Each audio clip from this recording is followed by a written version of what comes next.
Get some guts and join the right side. Debate is an important element of progress. Acting in secret and without proper accountability, and because they always get things wrong, we can reliably expect that there are going to be more scandals come out of this.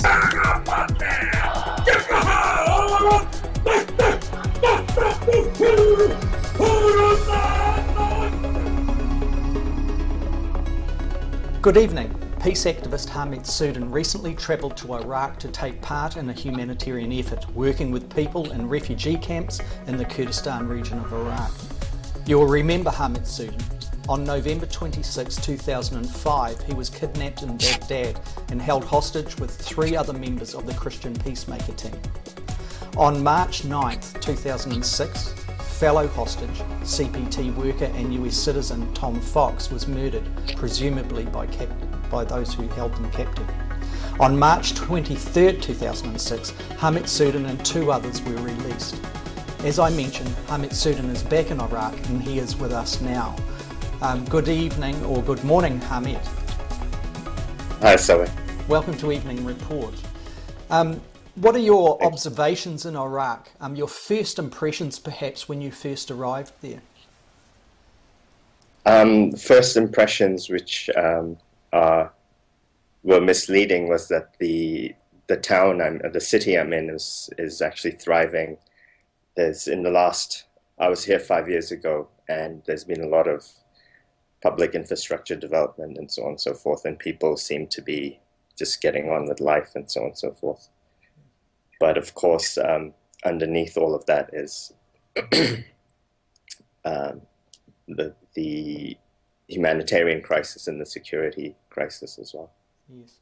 And so when you first got there and you were taken by surprise with how normality was there in evidence for you, when you've been there perhaps like over a week, did your perceptions change? Did the first impressions, were they false? And if so, can you describe that? No, I mean, experience with low intensity conflict zones, it's similar. Life just goes on, and then there are pockets of actual fighting or combat here and there. So when you're, for example, when you're walking down the street, do you feel safe? Or is there a false sense of safety and security and evidence? The city we're in is quite safe. To date, everything, there's not much of you don't see a strong military presence, for example. The only concerns are that there might be sleeper cells of some kind, but otherwise the security situation is very good, I would say. It allows us to do our work freely, and in terms of access, in terms of how we feel. So we do feel secure. So in terms of the security situation, the front line is about 100 kilometers away. That sounds pretty close, but in fact, given the territory and the type of fighting that's happening, it's actually quite far away. The specific security situation in the city we're in, Sulaymaniyah, is very good in terms of we're able to carry out our work freely and free of any fear, basically. The only concerns are that there might be sleeper cells. There's no evidence of that so far, but for example, in the capital, Erbil, a few weeks ago, there was a series of car bombings next to the US consulate and a firefight as well. So there are concerns like that, but in terms of us doing our work and getting on with daily living here, in this town, it's pretty good.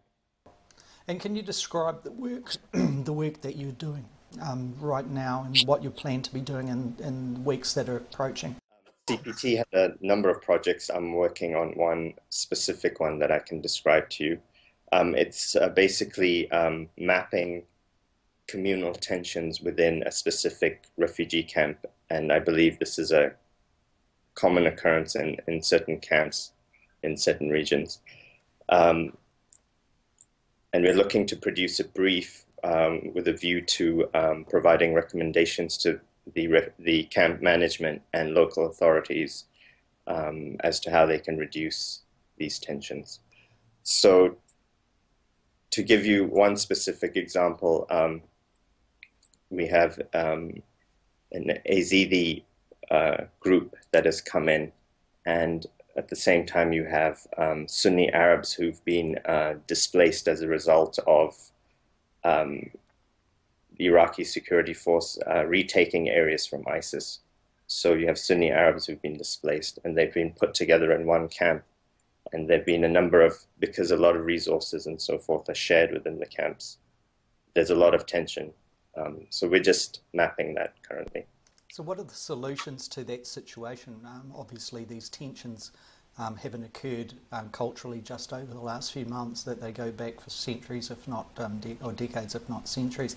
So what are the solutions to that, do you see? Well, the specific tensions we're looking at are fairly recent. Are fairly recent, but in terms of the recommendations, that's still a work in progress. So we'll let you know next time. Yes. Yes. And so the region that you're in is in, I'll be general, but in the Kurdistan area. When you're talking to people, particularly Kurds, what are the big issues that are confronting people? Is it a matter of real problems that they're facing, or is it fear and uncertainty, or is it something else? Can you describe exactly what you see as the big issues that are confronting the people in Kurdistan? So, hopefully, funding is a major issue, so more funding for humanitarian initiatives. There's a severe shortfall of funds, and underlying the humanitarian crisis is an economic crisis in the region. The other thing is more funding for the Peshmerga. They've been told they're underpaid, there's a lack of equipment, and a lot of people believe that the US doesn't want to see a too influential Iraqi Kurdistan, effectively. The IDPs and refugees, they describe, generally speaking, a sense of not knowing what the future holds for them. And a lot of them actually say they want asylum in countries like New Zealand, Canada, US, Europe, European countries, so forth. Back in March, Reuters and others were reporting about fears in Kurdistan, and also video that had been released by some people in Kurdistan that was alleging chemical weapons had been used by ISIS against people in the Kurdistan region. I'll just play a clip of that, and then perhaps we speak to some of those points relating to the pressures and the complexities around insecurity and fear. So I'll just bring that up now.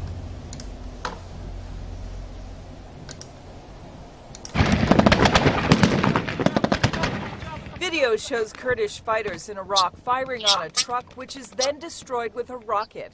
Kurdish authorities claiming Saturday it was an Islamic State suicide truck bomb armed with canisters of deadly chlorine gas. Reuters was provided the video, photos, and a lab report from the Kurdish Security Council identifying the chemical weapon. Kurdish authorities say the attack took place between Mosul and the Syrian border in January, and that about a dozen Kurdish fighters were sickened after the incident. Western governments and security experts have worried about Syrian chemical weapons falling into the wrong hands. A U.S. airstrike in January killed an Iraqi chemical weapons expert member of ISIS. No international organization to date has documented the use of chemical weapons in Iraq in the current fighting, and the Kurdish claims could not be independently confirmed. Kurdish forces, backed by U.S.-led airstrikes, have taken a prominent role in fighting the Islamic State.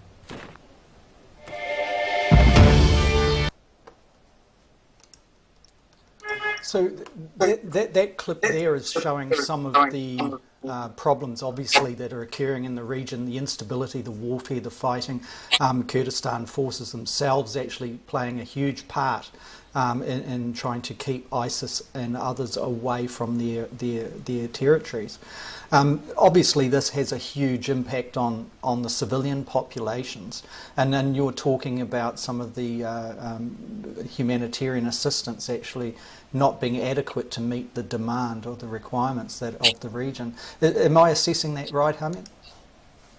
That's what I've heard anecdotally, and that's what a lot of the aid agencies are saying.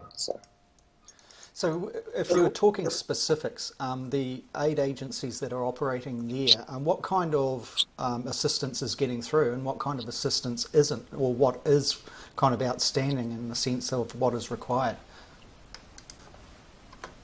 That's not really my area. I mean, there's no, how can I put it? If something is provided, it will get through, so there's no issue of things not getting through. There are routes that are open. If you're looking at the population, like you were saying before, that you pick up issues of need and things like that, what are the things that people need there, just from a human observation point of view?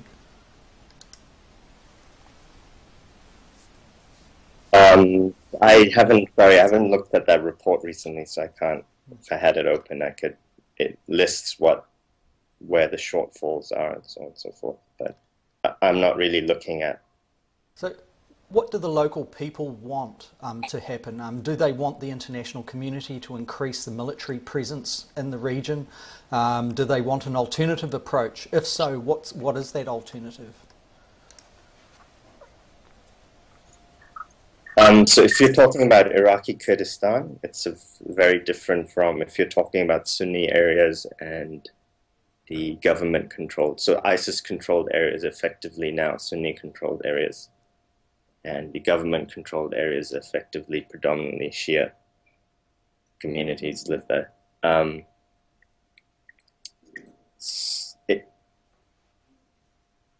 So basically the things that I've heard is people, when I've asked them what they think of the US-led coalition, which obviously includes New Zealand, for example, a Peshmerga soldier, and this is actually quite consistent across the groups that I've spoken to, they say that the US coalition is responsible, and they're talking about going back to 2003, responsible for the mess that they're currently in. So that was consistent as far as I could see. But then there are obviously differences between the groups, and I'm generalizing here. So, because obviously the authorities are very different from the Peshmergas who are actually on the front line, for example, actually doing the fighting. The Peshmerga is severely underfunded. They'd like more training from Western countries, more equipment, more sophisticated equipment. And effectively what they seek, I believe, is independence for not just, they're very concerned about Kurdish regions in Syria, in Iran and Turkey as well, so it's quite complex. I'm not sure if that answers your question. Yes, it does to a degree. It leads into the other part about the ISIS threat being one that obviously crosses territorial borders, and so what you've depicted there or described is the Kurdish nationhood, if you like, the aspirations of nationhood expand into, or the lines of territory they would desire would be in Iran, parts of Iraq, Syria, and also into Turkey. So do you feel that there is a situation beyond the ISIS threat that Western nations perhaps diplomatically could assist in some area of rapprochement in that micro part of the region?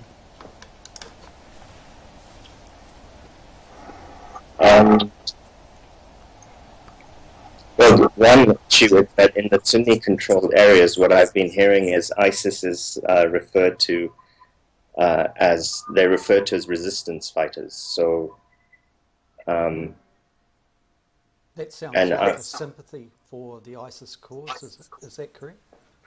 Sorry? It sounds, in essence, that sounds like a sympathetic response to the ISIS cause. Is that correct, or is that too broad a definition? No, that's correct. So who they're resisting is the Iraqi government, and who's supporting the Iraqi government is the US coalition, including New Zealand. So they will see the coalition as a direct threat to them.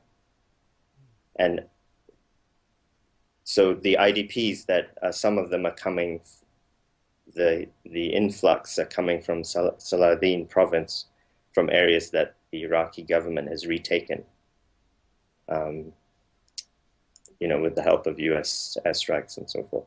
So for those that are watching this video, how do you define those types of groups within the Kurdistan area, like where you are? that view, perhaps, is that shared generally amongst the population, or is it certain sectors? Can you describe exactly what you mean in that area? So again, this is anecdotal evidence. These are views of people who have had specific experiences. So I'm talking about the Sunni Arabs who've been displaced and have sought refuge in Iraqi Kurdistan, sought refuge from the Iraqi forces who have retaken areas from ISIS. I've been told that some of those refugees, their relatives, are actually fighting with ISIS, and they see ISIS as a resistance force. So that's one aspect. And is this represent these different different views and different interpretations? Are they in evidence within the refugee camps where you're working as well? Well, that's where I'm getting the information from. Yes. Okay. So if we were looking there, that the situation from outside that we've all been privy to in the West is one where ISIS is a murderous force, that it is swarming across Syria and Iraq, that there is fear and loathing from just about all quarters. But what you're picking up is something quite complex and something quite different there, that there are sympathies, that there is a representation of another side of what the ISIS movement is about. Yes. And for example, the Yazidi, who in my opinion have been portrayed in the West as almost in a sense being used to justify a lot of the coalition's policies in terms of intervention, so on and so forth. They say they don't trust anyone. They don't trust the Kurdish government. They don't trust the Iraqi government. They don't. They trust the PKK, and they believe that it was the PKK mainly, though they did mention US airstrikes assisted. It was the PKK that saved them from the ISIS invasion onto their lands. When I asked him about the US coalition, I was a little bit surprised by the remark. The person I was talking to is sort of a community leader. He basically said if he had the power, he would basically put the US on trial, and again said that the mess that they're currently in is because of US policies, was his opinion. Well, let's have a look at that perhaps. I've got up on screen here an article that we published on the Evening Report. Actually, it was as a result of an email from you, actually, relating to the International Criminal Court President and being at the United Nations in New York and lobbying countries, particularly those on the UN Security Council, to approach perhaps the problems in Iraq and Syria from a judicial and criminal point of view. To speak quite frankly, what it was saying here is the Chief Prosecutor for the International Criminal Court began lobbying diplomats based at the United Nations to agree to investigate crimes against humanity in the region. And it detailed there how the International Criminal Court cannot investigate such crimes until such time as, really, when it all boils down to it, the UN Security Council requests it to do so. We saw in the New Zealand Herald today an item here written by Dita Dubonnet, an opinion piece, saying that New Zealand has yet to find its voice on the Security Council, and she writes here that stumbling blocks arise when the Security Council is faced with having to actually use the tools at its disposal, like targeted sanctions and referrals to the International Criminal Court, to actively combat myriad of world problems. So New Zealand is being criticised here in the Herald and earlier in Evening Report for not taking its opportunities.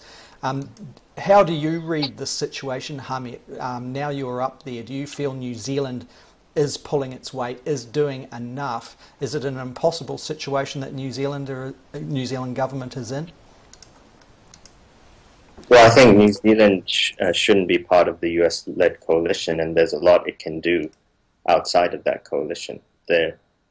But in terms of what diplomatic measures New Zealand is taking, that information,